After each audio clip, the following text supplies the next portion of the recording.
नमस्कार, आप देख रहे हैं बिग फाइट लाइव और आपके साथ में विजेंद्र सोलंकी। एक गाने के बोल हैं, कितने दूर कितने पास। ये एहसास क्या कांग्रेस में अभी भी है? अभी भी का मतलब क्योंकि दिल्ली दरबार में समझौते की नजदीकी के बाद भी क्या राजस्थान में अलग अलग गुट के नेता दूर दूर हैं?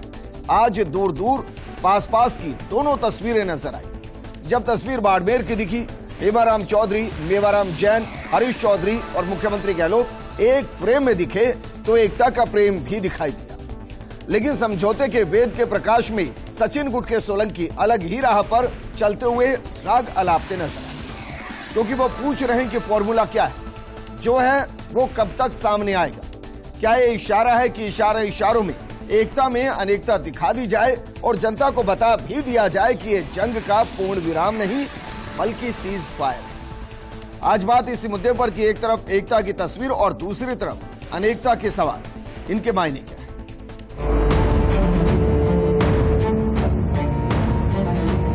जो बात ये कही आलाकमान के साथ में, आज भी हमारी निष्ठा आलाकमान के साथ है।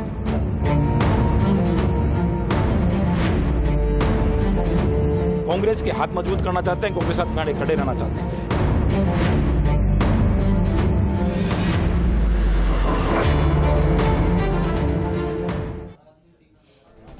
तो वाकई में क्या बयानों के अंदर अभी भी अंतर्विरोध नजर आ रहा है? क्योंकि सचिन पायलट भी कह चुके हैं टॉक के अंदर कि भाई जो मांगे की गई हैं उन पर तो काम करना पड़ेगा, और वो मांगे कैसी हैं वो आप भी जानते हैं, और उनको लेकर मुख्यमंत्री अशोक गहलोत ने क्या कहा था वो भी आप जानते हैं। तो क्या वाकई में एकता और अनेकता एक साथ दिखाई दे रही है?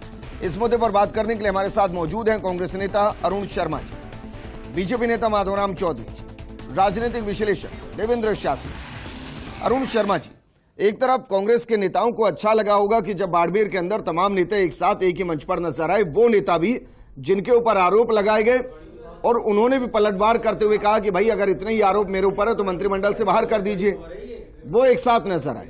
और दूसरी तरफ जयपुर से वो आवाज उठाई गई कि भाई वो फॉर्मूला क्या है वो बताया जाए और उसको लागू किया जाए जल्दी से, और जो मांगे की जा रही हैं उनको भी तुरंत लागू किया जाए। इन दोनों के अलग अलग मायने क्या है? देखिए विजेंद्र जी, इनके मायने सिर्फ एक ही हैं। कांग्रेस, राजस्थान में कांग्रेस का हर कार्यकर्ता और नेता अब उस प्राथमिकता को पूर्ण तौर पे समझ गया है कि पहली प्राथमिकता क्या है प्रदेश कांग्रेस की। न केवल राजस्थान के चुनाव एक पहली सीढ़ी हैं, बाकी दूसरी सीढ़ी मध्य प्रदेश, छत्तीसगढ़, ये सब हमें 2023 में जीतना है और ये मुख्य द्वार पे ले जाएगा। 2024 को बड़ा इंटरेस्टिंग चुनाव बना देगा, ये इसमें हमें कोई शक नहीं है। हम उसी तरह बढ़ रहे हैं। इसी तरीके से इन नेताओं को भी अब समझ में आ गया है कि समय आ गया है अपने जो भी छोटे मोटे मतभेद हैं उनको भुलाकर जुट जाया जाए उस सरकार के काम में। नहीं है सर, गंभीर आरोप हैं। अगर जनता के नजरिए से देखेंगे तो गंभीर आरोप हैं, लेकिन हम तो फिर भी मानकर चल रहे हैं भाई कांग्रेस एकजुट हो, तो फिर बयान ऐसे क्यों? नहीं, कौन से बयान? आप शायद वेद प्रकाश सोलंकी के बयान की बात कर रहे हैं। बिल्कुल। वो देखिए, विधायक जरूर हैं हमारी पार्टी के, नो क्वेश्चन अबाउट इट, लेकिन वो उस स्तर के नहीं है कि उनके कान में कोई फार्मूला बताया जाए, उनके पूछने पे बताया जाए कि फार्मूला क्या है। फार्मूला जब भी प्रकट होगा सामने होगा, और इतना बड़ा ऑर्गेनाइजेशन है, ये तो है ही नहीं इसको सीक्रेट रखा जाएगा। जो आज उजागर हुआ है वो ये कि सब एक दिशा में सोचने। अच्छा, विधायकों का स्तर क्या है सर कांग्रेस में? जी, अगर वो उस स्तर के नहीं कि उनके कान में बताया जाए, तो विधायकों का स्तर क्या है कांग्रेस में? नहीं, मैं समझा नहीं आपका सवाल। मैंने कहा कि वो उस स्तर के नेता नहीं है, विधायक जरूर है। तो मैं पूछना चाह रहा हूं कि भाई स्तर क्या है? वो नहीं है कि वो पूछ सकें कि फार्मूला क्या है, मेरे को बताओ। इतना अधिकार विधायक के पास नहीं है जी, इतना अधिकार कांग्रेस में विधायक के पास नहीं है। नहीं, पूछिए ना, अधिकार तो हमारे यहाँ इतने खुले हैं। अकेली पार्टी आजकल तो आपको भारत के पटल पे दिखती है जहां किसी किस्म का प्रजातंत्र दिखाई देता है। यहाँ मतलब हम आवाज को घोटते नहीं हैं, और यहाँ कोई ऐसा अधिनायकवाद नहीं चल रहा है कि कोई भी बोलेगा नहीं। हमने तो काफी तो स्तर का मतलब क्या सर? मैं क्योंकि मुझे थोड़ी सी वो बात अलग लगी, तो फिर विधायक के स्तर का मतलब क्या था सर? कि भाई उस स्तर के नेता नहीं है। आप मतलब तो पूरा समझ रहे हैं। देखिए, एक केंद्रीय लेवल पे कुछ तय हुआ है, अब 2 दिन बाद अगर कोई विधायक ये बेचैनी दिखाए कि मुझे वो फार्मूला बताओ, तो अभी वो घड़ी नहीं आई है, जब आएगी पता लगेगा। ठीक है, मतलब आपने ये तो माना कि भाई एक तो उनका सर उस लेवल का नहीं कि उनको बताया जाए, और दूसरा है कि उनके अंदर बेचैनी है जो खुलकर 2 दिन में सामने आ गई। देवेंद्र शास्त्री जी, ये दोनों ही बातें बेहद गंभीर हैं सर। क्या वाकई में एक गुट अभी भी बेचैन है कि भाई पता नहीं जिनके पीछे हम खड़े हैं वो क्या तय करके आ गए हैं, हम तक तो पहुंच नहीं रही बातें, क्या इसलिए बयान आ रहे हैं? देखिए विजेंद्र, जो पिछले सालों में ये कांग्रेस के अंदर जो घटनाक्रम चला और उसमें जिस तरह के आरोप प्रत्यारोप लगाए गए वो बहुत गंभीर थे। सचिन पायलट के ऊपर मुख्यमंत्री ने बीजेपी से पैसे लेकर के और सरकार तोड़ने के आरोप लगाए हुए हैं, और यहां तक कि इनके साथ हम कोई समझौता ही नहीं करेंगे, हम बागियों को कैसे ले सकते हैं, ये सवाल उठाया हाईकमान के सामने। तो अब जब हाईकमान ने तो स्वीकार नहीं किया, अशोक जी के इन आरोपों को एक तरह से नकार दिया, क्योंकि उन्होंने उस पर विचार तक किए बगैर कहा कि नहीं जी चुनाव लड़िए आप तो दोनों मिलकर के। लेकिन ये तो हमारे सामने हुआ था कि गुड़गांव में जाकर के और मानेसर में जाकर के बहुत सारे विधायक बैठ गए थे और वो लेकिन देवेंद्र जी, इस पर भी 2 मत थे। जो मानेसर बैठे थे उनमें से किसी ने आज तक भी, आज तक के इतिहास में कह रहा हूं, आज तक भी ये नहीं कहा था कि सरकार के खिलाफ हम सरकार गिराने गए थे। उन्होंने कहा था कि हमारी सुनी नहीं जा रही है इसलिए हम यहां पर हैं, हमारी सुनी जाएगी, हम वापस आ जाएंगे। बात बिल्कुल आज तक किसी ने नहीं कहा ये कि हम सरकार गिराने गए थे या सरकार विरोधी गतिविधि में थे। बिल्कुल एक बयान नहीं है सर। ये तो वो स्वीकार नहीं करेंगे, और मुख्यमंत्री जी का तो आरोप ही यही था कि सरकार गिराने के लिए गए थे। मेरा कहने का मतलब यह है उनके लिए वो परिस्थिति उस वक्त हो दोनों सकती है के बीच में ट्रस्ट इतना ज्यादा बिगड़ा हुआ है कि उसको रेस्टोर करने में टाइम लगेगा। नहीं, लेकिन मेरा तो सवाल समझने में है कि भाई अगर एक नेता दिल्ली में गए और वहां समझौता करके आ गए, इस सवाल पर आ गए। लेकिन हम बात करें एकता में अनेकता की, माधोराम जी, क्या वाकई में आपको लग रहा है कि कांग्रेस से इतर बीजेपी के लिए अभी तो चुनौती यही है कि वो समझ नहीं पा रही कि कांग्रेस में कौन साथ है कौन साथ नहीं है, और उसके हिसाब से बीजेपी रणनीति नहीं बना पा रही कि किसको लें किसको ना लें? देखिए विजेंद्र जी, ये बीजेपी का इश्यू नहीं है, न बीजेपी ऐसे चीज़ों पे कोई विचार करती है। बीजेपी तो नहीं, परंतु पूरे प्रदेश की जनता, या मैं कहूँगा देश में 70 साल में पहला ऐसा स्टेट होगा जहां इनके विधायक, जब अभी मेरे कांग्रेसी मित्र जिस हिसाब से विधायक का स्तर बता रहे थे, सरकार बनाने वाले निश्चित तौर पे विधायक होते हैं और उन्हीं के पिलर पे सरकार बनती है। जनता उनको चुनती है तो निश्चित तौर पे उनके प्रति जनता की भावनाएं भी होती है, कहीं ना कहीं अगर उनके खिलाफ कोई होता है तो जनता आहत भी होती है। परंतु पूरे 4.5 साल में जिस प्रकार का खेल चला, जिस प्रकार होटलों में सरकारें बंद रही, और जो दूसरा एक गुट है वो राजस्थान से बाहर रहा, उनके ऊपर जिस प्रकार के राष्ट्रद्रोह के मुकदमे लगाए गए, जनता अपने आप को ठगा महसूस कर रही है निश्चित तौर पे, क्योंकि 4.5 साल का ये खेल आज तक भी इनका खत्म नहीं हो रहा है। एक तरफ राहत कैंप की बात करते हैं, सर के अंदर जिस होटल के अंदर ये तमाम विधायक रुके हुए थे उसकी बिल पेमेंट किसने की? देखो, न तो ये आपको पता है, न मेरे को, ये संशय की चीजें होती है जो एक दूसरे राजनीतिक पार्टियों में आरोप लगाए जाते हैं। आरोप का कोई आधार नहीं होता, नहीं, आरोप का कोई आधार नहीं होता।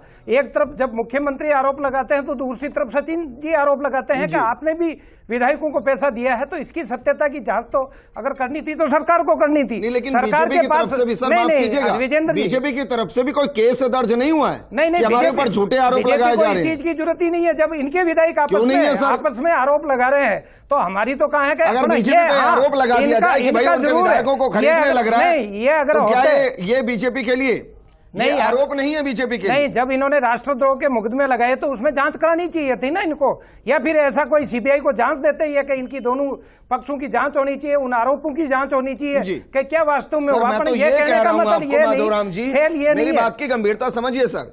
जब किसी एक को अब शब्दों का इस्तेमाल हो जाता है आपके किसी नेता के लिए, तो पूरे देश भर के अंदर केस दर्ज होने शुरू हो जाते हैं उसके अगेंस्ट, और यहां तो पूरी बीजेपी को लपेटे में ले लिया गया, पूरी बीजेपी पर आरोप लगा दिए गए, लेकिन कहीं केस दर्ज नहीं हुआ है। नहीं, परंतु ये तो इनका बनता था ना कि जिनके मतलब क्या है ऊपर इसका? जिनका व्यक्तिगत जिनके ऊपर आरोप लगाया गया वो उनके ऊपर मुकदमे करते हैं, परंतु देखने का आप ये देखेंगे भ्रष्टाचार के आरोप भी इनके ऊपर लगे हैं। जी। क्या उनके ऊपर कोई मुकदमा हुआ? 40% देवेंद्र जी ने अभी कहा, उन बातों में दम है।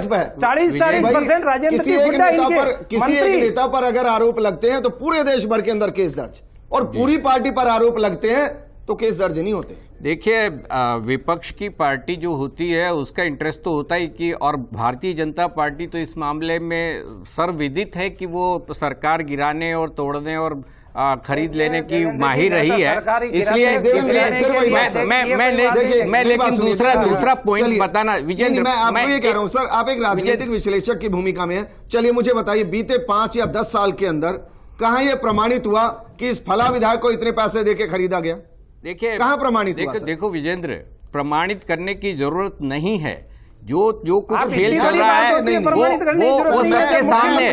देखिए, मध्य प्रदेश में क्या हुआ, महाराष्ट्र में क्या हुआ, वो सब क्या बात इस बात को स्वीकार नहीं करूंगा। मैं दूसरी बात कहना चाह रहा था विजेंद्र। मैं आपसे ये पूछ रहा हूं सर, जो वेद प्रकाश सोलंकी ने बयान दिए, क्या वो आपको लग रहा है कि वो बेचैनी है या वो गुट चाहता है कि नहीं इस मुद्दे को गर्माकर रखा जाए, क्योंकि जनता के बीच में इसी मुद्दे के साथ थे और इसको बुलाया नहीं जा सकता? विजेंद्र, बिल्कुल सही आप पॉइंट पे आए। झगड़ा क्या था? झगड़ा तो असल में मुख्यमंत्री के पद का था ना। सचिन को यह लगता था कि उसकी दावेदारी है मुख्यमंत्री के पद पे, अशोक गहलोत ने अनावश्यक रूप से वो जगह ले लिया। ये बेसिक प्रॉब्लम थी और वो 4 साल से इसी लड़ाई में लड़ रहे हैं अभी तक। और आज भी जब सुलह की बात हुई है तब भी ये स्पष्ट नहीं हुआ है कि आखिरकार ये चुनाव के बाद कौन नेता होगा। क्या अशोक गहलोत ही बने रहेंगे या कि सचिन पायलट को कोई आश्वासन दिया है कि आपको भी मौका मिल सकता है?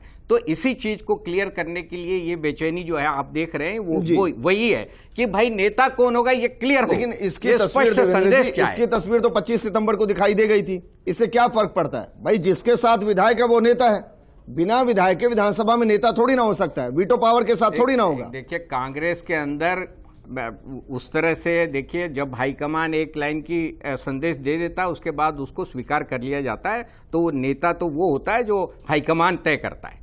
तो इसमें कोई डाउट नहीं है। हाँ, लेकिन विजेंद्र, जो तुम्हारा सवाल है इस डिस्कशन में, उसका कुल मिलाकर के उत्तर यह है कि अगर हाईकमान स्ट्रांग हैंडेडली हैंडल करेगा आने वाले चुनाव में तो कांग्रेस काफी अच्छी परफॉर्म कर सकती है। और अगर कमजोर रही तो ये जो डिवीजन है दोनों का, सचिन पायलट और अशोक गहलोत का, ये कांग्रेस को कभी भी डैमेज कर सकता है। भाई 2 चीजें तो मान ली, एक तो बेचैनी है, तो मैं पूछ रहा हूं कि भाई बेचैनी की भी तो एक दवा होती है ना, तो इन विधायकों की बेचैनी के लिए कोई दवा है कांग्रेस के पास कि बेचैनी मत दिखाइए, संदेश गलत जाता?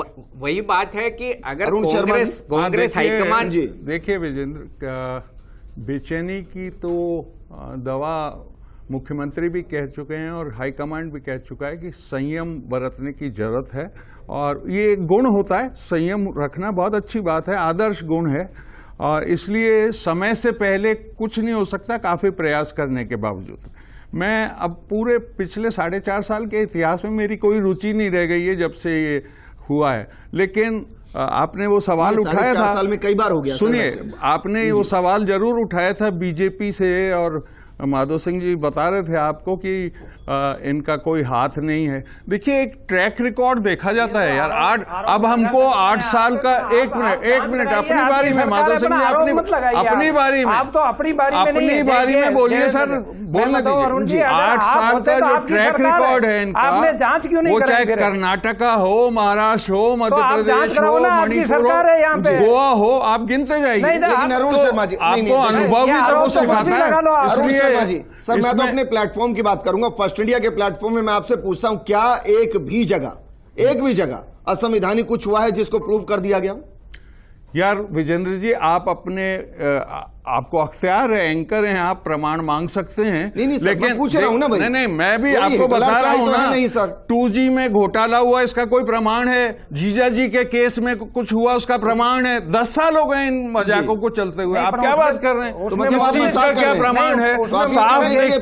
साफ देखता हो, जहां चार्टेड हवाई जहाजों में एक स्टेट से दूसरे से तीसरे स्टेट, वो क्या सर्कस चल रहा है क्या? मैं आपसे पूछ रहा हूं, कुछ असंवैधानिक है क्या? जो भी घटा, कहीं भी घटा, चाहे वो महाराष्ट्र में घटा, मध्य प्रदेश में घटा, उसमें कुछ भी ऐसा था जो संविधान के मुताबिक नहीं था? ये अनैतिक है, कम से नहीं, कम संविधान के मुताबिक था या नहीं था? देखिए फिर वही बात, क्या सुप्रीम कोर्ट ने अगर रिजेक्ट आपको कर वो दिया, सर? जस्टिफाई करना है, मुझे नहीं, मैं आपसे justify नहीं कर बहस रहा ही हूं, नहीं सर। करनी, मैं आर्गुमेंट में मैं जाना ही नहीं चाहता। अगर आपको लग रहा है यही तरीका है, यही तरीका बच गया है प्रजातंत्र में सरकारों को गिराने का, मुझे क्या बहस करनी है? वो फैसले तो सब इस प्रकार के जनता करती है। अभी कर्नाटक में जनता ने फैसला सुना है, अगला बारी मध्य प्रदेश की है। आप ये कह रहे हैं और आपके ही नेता ये कह रहे हैं कि भाई ये वो लोग हैं जिन्होंने सरकार गिराने की कोशिश की। अब यही लोग बेचैनी भी दिखा रहे हैं और आप बात कर रहे हैं कि संयम की, अनुशासन की। तो कोई तो मॉनिटर होगा ना जो इन चीजों को मॉनिटरिंग करता होगा और कभी अनुशासनात्मक कार्रवाई भी कराता होगा। वो तो दिखता नहीं कहीं। देखिए विजेंद्र जी, मैंने शुरू में ही आपको बता दिया, हमारा लक्ष्य अर्जुन का जो था ना, बिल्कुल मछली की आंख, वो है। हम तो जन कल्याण के कार्यों में पिछले 4.5 साल से बाधाओं के बावजूद लगे हुए हैं, उससे हम विमुख नहीं होने वाले। माधुराम जी, आपका भी शुक्रिया। एकता और अनेकता ये दोनों ही बनी रहनी चाहिए, क्योंकि कहते हैं ना कि विविधता के साथ जो खूबसूरती एक गुलदस्ते में नजर आती है, क्या वाकई में ये गुलदस्ता है या फिर कांटे नजर नहीं आ रहे? नमस्कार।